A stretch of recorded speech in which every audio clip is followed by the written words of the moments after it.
साहित्य टीवी के सभी दर्शकों को मेरा अनुपमा शर्मा का नमस्कार।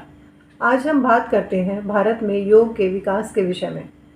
भारत में योग की परंपरा बहुत प्राचीन है।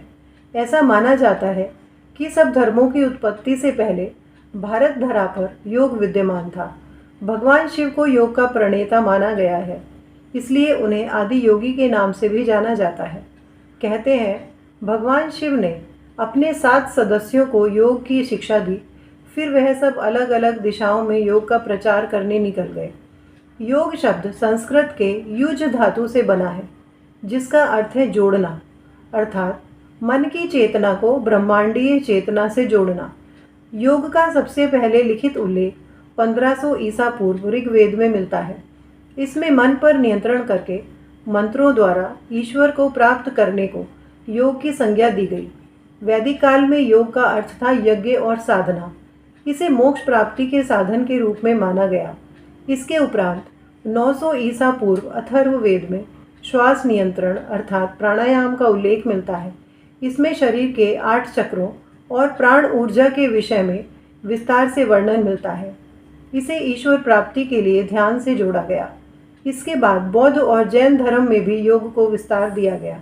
जहाँ बौद्ध साहित्य में योगासनों पर बल दिया गया, वहीं जैन धर्म में योग को मुक्ति और मोक्ष के साधन के रूप में देखा गया। भगवान कृष्ण ने भी गीता के माध्यम से कर्म, ज्ञान और भक्ति योग का उपदेश दिया। इस अवधारणा में सत्कर्मों पर काफ़ी बल दिया गया। योग का इतिहास दर्शन, आध्यात्मिकता और स्वास्थ्य का सम्मिश्रण है। आधुनिक योग के जनक महर्षि पतंजलि को माना जाता है। इन्होंने योग दर्शन को मुख्य दर्शन के रूप में प्रस्तुत किया। इन्होंने लगभग 200 ईसा पूर्व योग सूत्र का संकलन किया, जिसमें योग को विज्ञान के साथ समाहित किया गया। इसके बाद 19वीं और 20वीं सदी में स्वामी विवेकानंद और रामानुजाचार्य आदि संतों ने अंतर्राष्ट्रीय स्तर पर योग को लोगों से परिचित करवाया।